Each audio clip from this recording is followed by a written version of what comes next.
राहुल गांधी के सामने प्रधानमंत्री नरेंद्र मोदी इतने बेबस हो गए।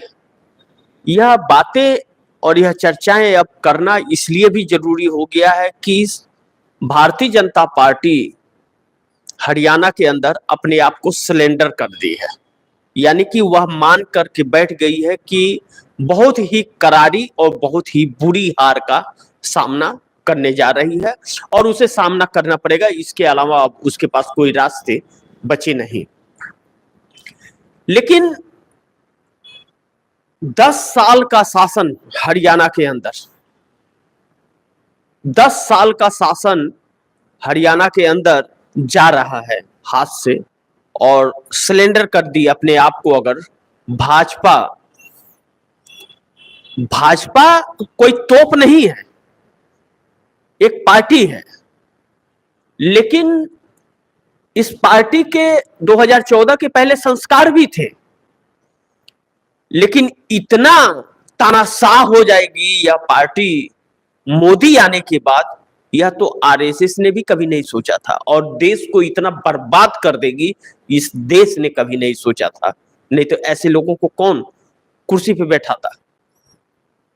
लेकिन इसका शिकार पूरा देश हो गया। लेकिन कहते हैं ना, यह धरती वीरों से खाली नहीं है।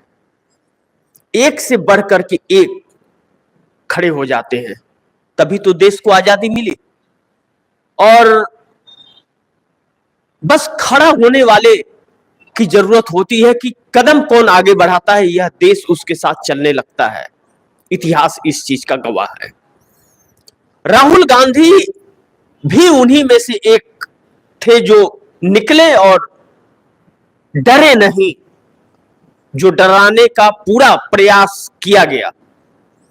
राहुल गांधी ने ही अपने जबान से बोला था, अभी हरियाणा के चुनाव में ही बोला अपनी जनसभा में, कि 1000 करोड़ रुपया मोदी ने हमारे ऊपर खर्च किया छवि को बिगाड़ने में। लेकिन लाख चाहे तो क्या होता है, वही होता है जो मंजूर खुदा होता है। राहुल गांधी ने उसकी परवाह नहीं की। और जब कोई देश की जनता के बीच जाता है और उसके बीच जाकर के बात करता है और उससे उसकी जरूरतों को समझने का प्रयास करता है, तो जनता उसे सराहती है। लेकिन कोई बहरूपिया की भेष में बेवकूफ बनाए किसी को, तो कितनी बार बना सकता है? एक बार, दो बार? बार बार काट की हांडी बार बार नहीं चढ़ती, जल जाती है। आज वही हाल भाजपा का है। 2 बार बेवकूफ बनाई, तीसरे बार नहीं बनी बेवकूफ जनता, लेकिन फिर भी कुछ बने, नहीं तो सत्ता कैसे आती। लेकिन अब फिर बन जाएंगे, इस चीज की दूर दूर तक संभावनाएं नहीं है। अब इसी बीच एनडीए का आगाज हो गया। जो एनडीए आज का नहीं था, अटल बिहारी वाजपेयी ने एनडीए बनाई थी और एनडीए के शासन में उन्होंने काम भी किए। 13 महीने का भी उन्होंने सरकार चलाई, 5 साल की भी सरकार चलाई, 13 दिन की भी सरकार चलाई। लेकिन उस एनडीए को 2014 में नरेंद्र मोदी भूल गए, क्योंकि पूर्ण बहुमत आ गई थी, तो उस एनडीए की जरूरत नहीं थी। उस समय नीतीश कुमार, ममता बनर्जी, रामविलास पासवान, यह लोग सब कोई थे।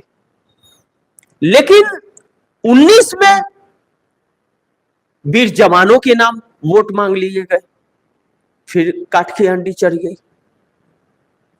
लेकिन 24 आते आते वो काट की हांडी चल करके खाक हो गई। अब दूसरी हांडी बनानी थी, तो दूसरी हांडी बनानी थी तो वह काट की हांडी उस पर चलेगी नहीं, क्योंकि सबने जान लिया। तो अब जब चेहरे सामने आ गए तो हरियाणा के अंदर बेसत्र हो गए और हरियाणा से पैर उखड़ रहा है। और वह हरियाणा जो आरएसएस का भी प्रयोगशाला है और भारतीय जनता पार्टी 10 साल से सत्ता में है। लेकिन इस बीच जो मैं रामविलास पासवान, नीतीश कुमार का बात किया या ममता बनर्जी का, उसी ममता बनर्जी से 36 का आंकड़ा ममता बनर्जी आकर के मिल गई इंडिया गठबंधन में। क्योंकि मोदी से बनती नहीं। और नीतीश कुमार कभी इधर कभी उधर, कभी इधर कभी उधर, कभी इधर कभी उधर के चक्कर में घनचक्कर बन गए हैं और पार्टी समाप्ति की तरफ टूटती हुई नजर आ रही है।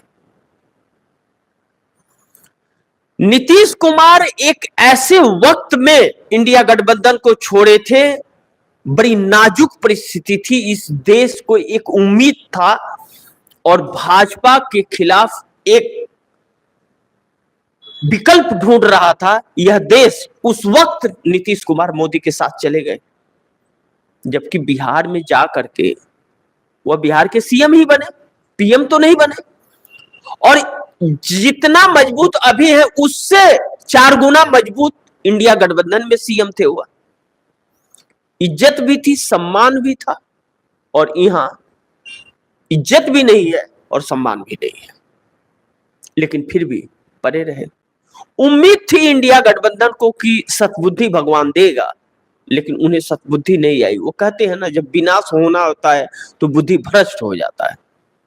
और जब उन्होंने इधर उधर करके जब देखे कि कोई भी अब भाजपा में हमारा गणित नहीं चल रहा है और यह हमें समाप्त करने में, तब फिर इंडिया गठबंधन की तरफ झुकाव किया। तो इंडिया गठबंधन ने मना कर दिया कि आपकी जरूरत हमें नहीं। अब नीतीश कुमार की मजबूरी हो गई, रहना है उन्हें। लेकिन क्या नीतीश कुमार के ऊपर बिहार की जनता भरोसा करेगी? वही एनडीए के हिस्सा रामविलास पासवान के बेटे चिराग पासवान है, उनकी पार्टी तोड़ दी भाजपा ने, छीन ली, उनके चाचा पशुपतिनाथ पारस को दे दिया। तभी भी अक्ल नहीं आई, तभी भी हनुमान बनते फिर रहे थे।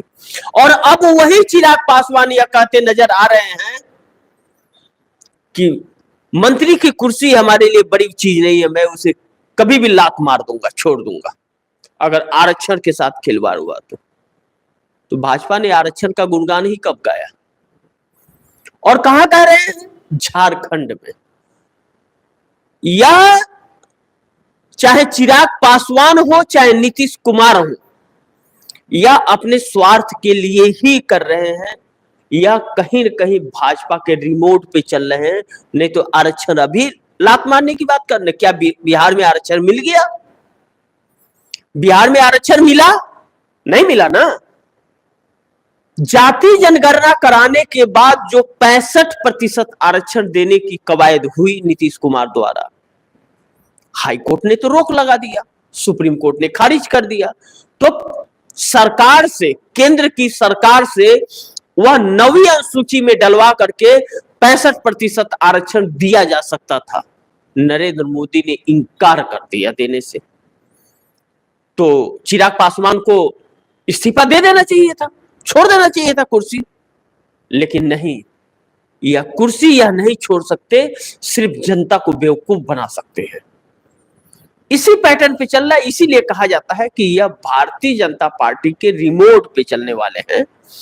और दिल्ली, गुजरात लॉबी, अमित शाह, नीति और नरेंद्र मोदी और आरएसएस में ठनी हुई है। इसका परिणाम क्या होगा आने वाले समय पता चलेगा कि मोदी आरएसएस पे भारी पड़ रहा है या आरएसएस मोदी पे भारी पड़ रहा है।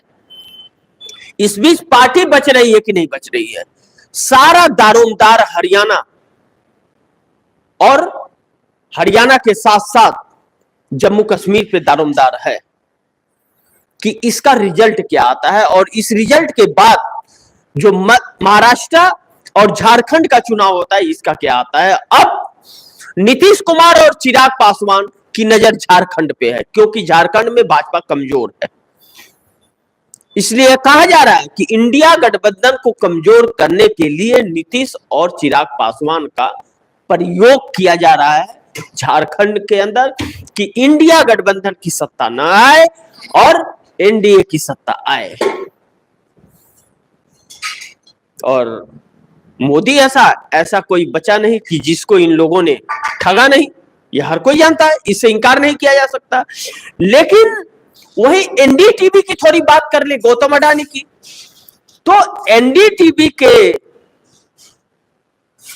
कर्ता धर्ता प्रणव राय और राधिका राय को जो ईडी सीबीआई ने फंसाया था, उस ईडी सीबीआई के पास कोई सबूत ही नहीं था। झूठे केस में फंसा करके और एनडीटीवी गौतम अडानी को दिया गया था। अब यह बात खुला तो क्या अडानी वापस करेंगे? सिर्फ सरकार के खिलाफ जो हो और सरकार से सवाल जो पूछ रहा हो उसी के ऊपर शिकंजा कसा जाता है। ईडी सीबीआई भी अब किसी काम की नहीं रह गई, कोई सम्मान नहीं रह गया, कोई उसके ऊपर विश्वास नहीं रहा और वह किसी काम की नहीं रही। वह सरकार की, मोदी की मोहरा बनकर के है, अपनी साख को वह गवा रही है। बार बार फटकार मिलता है, सुनाया जाता है चार, लेकिन थोड़ी भी शर्म लज्जा नहीं आ रही है। यह चिंता का विषय है कि जिस संस्था को निष्पक्ष तरीके से अपना कार्य करना चाहिए